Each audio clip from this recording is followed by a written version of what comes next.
On the first day of our trip, we drove up to Denver, where we got into our hotel, had dinner, and spent the night. The next morning, we drove to the Denver airport,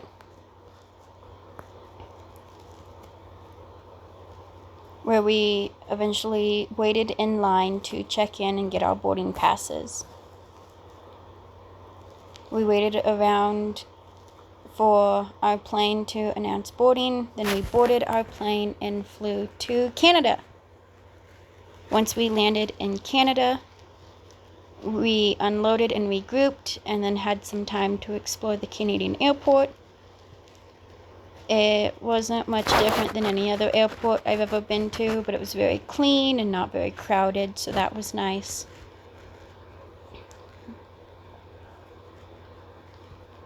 Then we boarded our next flight and made the long trip over the ocean to Brussels. We got to fly over the ocean at night. It was pretty cool, not as scary as I thought it would be. Day 2, we landed in Brussels. Landing was uneventful, which was really nice. Didn't have a lot of turbulence, but we did have a little bit of rain. Then we went to the Atonium.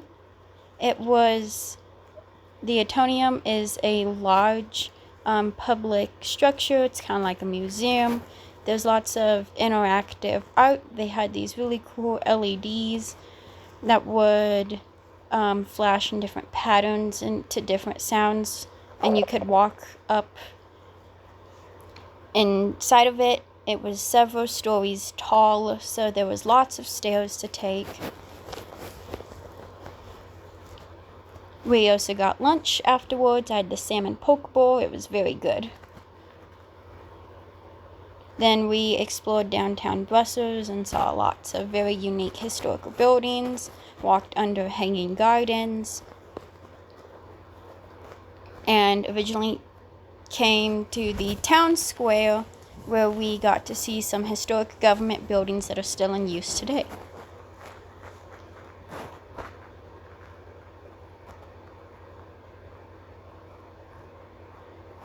We wandered around the city some more.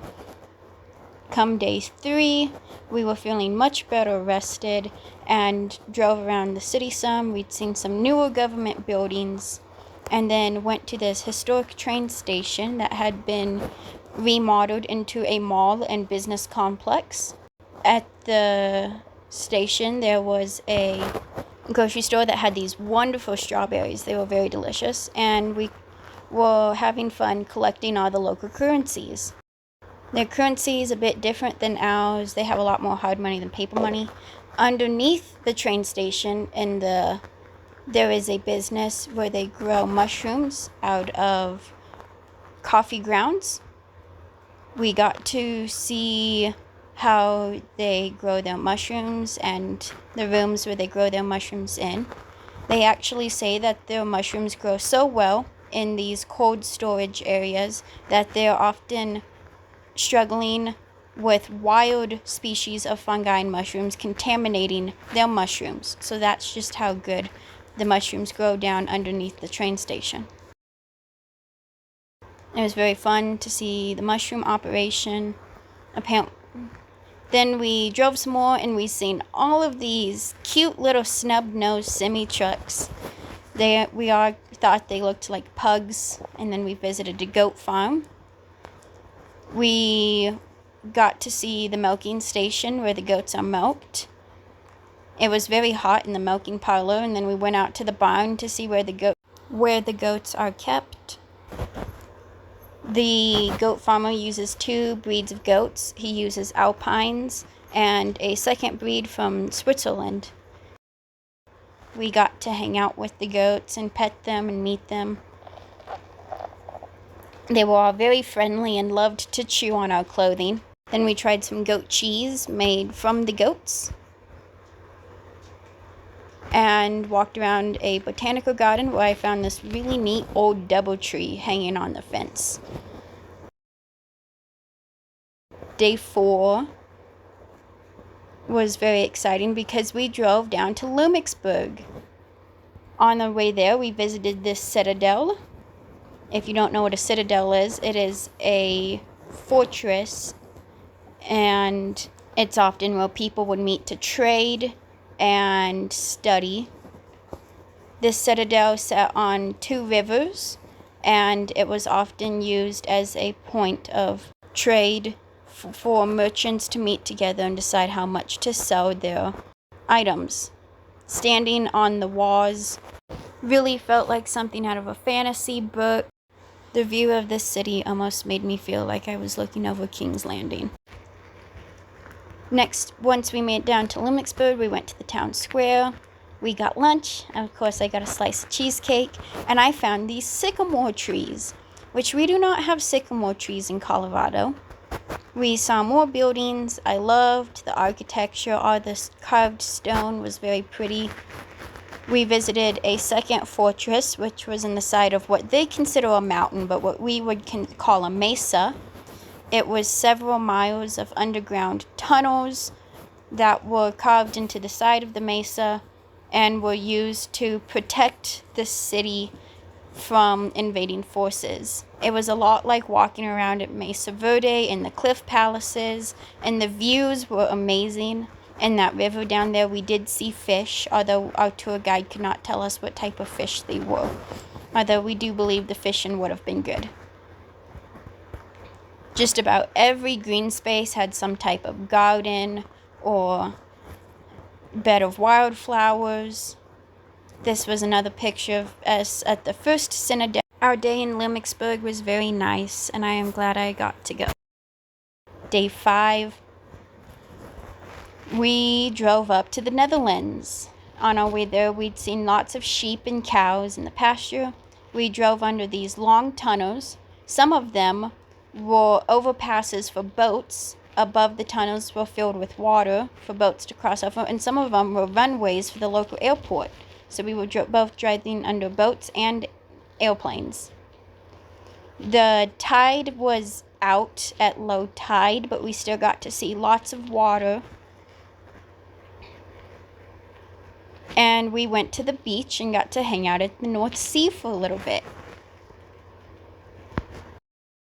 There was lots of pretty shells along the beach. They were not nice to step on. And there were lots of these large jellyfish that had washed up on the beach. The locals said they were harmless, but I didn't get in the water because I didn't want to risk getting stung. This large building overlooking the beach is another old historic building. There was also a Legoland center that had these really cool animals built out of Lego. Then we went to the World Horti Center. The World Horti Center focuses on agriculture, sustainability, and innovation, finding new ways to grow more food with less resources. They do educational programs and do a lot of scientific studies on the best way to grow the most food possible on the less resources and to make agriculture overall more sustainable. Their main thing that they grow was tomatoes. And then we had dinner. We got these pancakes, which was more like a really sad piece of fry bread, but the bacon was really good. Good salt cubed pork belly. Then for dessert, we had waffles. The waffle was more like the waffle cone you get on an ice cream cone, and it had caramel, chocolate, and powdered and brown sugar.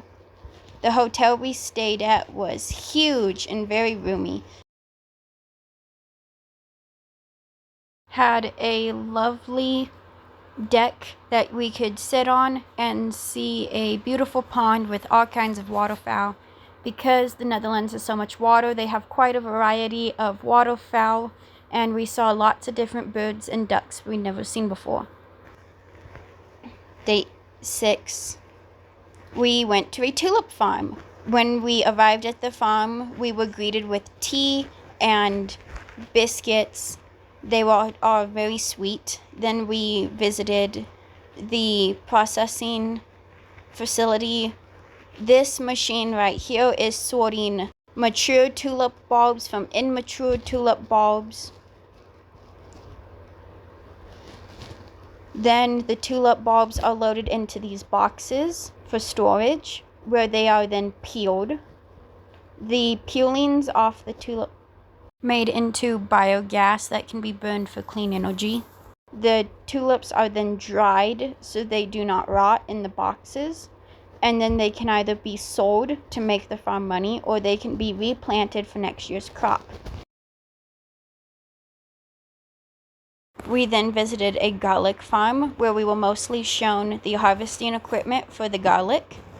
Harvest season had just ended, so we didn't get to see much of the harvesting in action, but majority of the equipment had been brought in for storage and maintenance. The farm had just finished adding a new addition. This table is used to sort garlic bulbs for size and quality. These crates are used to store the garlic. This farm stores their garlic in oxygen-deprived chambers to help preserve freshness.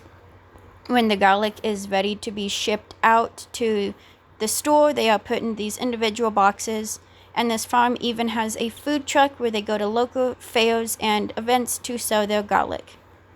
I also saw this New Holland tractor center, which made me very happy because at home we also drive a New Holland tractor. And we drove further into the countryside, seeing these lush green fields and this little happy pen of horses, which were very happy to see the bus. Our next stop was a dairy farm. We got to see the cows. This farm mostly uses Holstein and Guernsey Holstein crosses. When the farm is not breeding back for replacement milkers, they breed to beef to make beef dairy crosses that are mostly sold off to be butchered. The calves are raised in these small pens. These juvenile aged calves are raised together in a larger pen. They normally do 2 to 3 to a pen, and as the cows get older, they are eventually moved out into the main barn. Here is a very friendly cow who wanted to pose for a photo.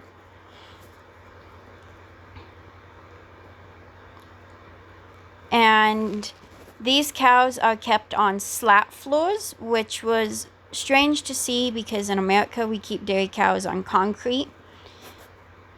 They have a self-milking machine where the cows can walk into the machine and are milked entirely by a robot. Here is a cow waiting to go into the robot milker. And on the second side is a second robot milker. They also had this lovely old barn, which I was in love with. Day 7, we got to see one of the iconic windmills. It was very large, much larger than you think it would be. It was next to this lovely little pond, where around the pond we were able to find lots of different plants that we had both never seen before and plants that we had seen back at home. It was fun to get out and stretch our legs and look at the woods. Next, we went to a cheese and clog making factory. The man who was making the clogs was quite the showman, and we loved watching him make the clogs from his antique wood carving equipment.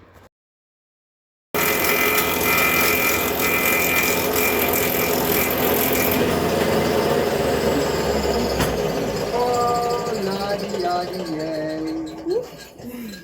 Yeah, they always give a little bit soft. Oh, you very gangster lady. No, it's okay. Young lady, come. Oh. And potato. And why do I call this potato? If you cut potatoes, it feels exactly the same. Only fresh wood cuts beautiful. This is already getting old, you know. It's just tricky that I still can make it. So we have a system outside, system inside. This is real old equipment. Nice for explaining. On the other side, that's modern. But if I put that one on, everybody is very scared. And it's really a lot. And you need ears. So first we cut, then we dry. Then we polish, upstairs we paint, and then of course I sell them to Happy Lady from America. Happy Lady from America. Now special shoes. All the men in the group look very good, especially men. Serious men, quiet men.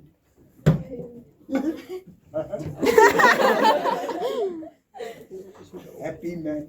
After having lots of laughs at the clog making factory, we went to downtown Amsterdam and waited patiently to get on our boat ride. While we were waiting, I found this happy little duck in the canal. It was hard to identify all the different birds we'd seen because we had obviously never seen them before, but we appreciated each and every one we saw.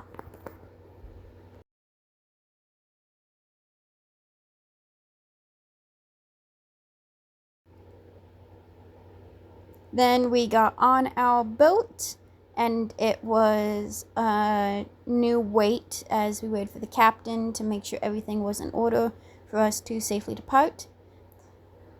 There was so much to see on the canal, from historic buildings to these lovely decorated boats. We also saw a second large greenhouse, or as over there they call them glass houses. This greenhouse also had a small corner of desert plants. They had a saguaro cactus and some yucca. This building was a historic circus house where they would do shows with horses and other performers. This train is the Eurostar. It's Europe's version of the Amtrak.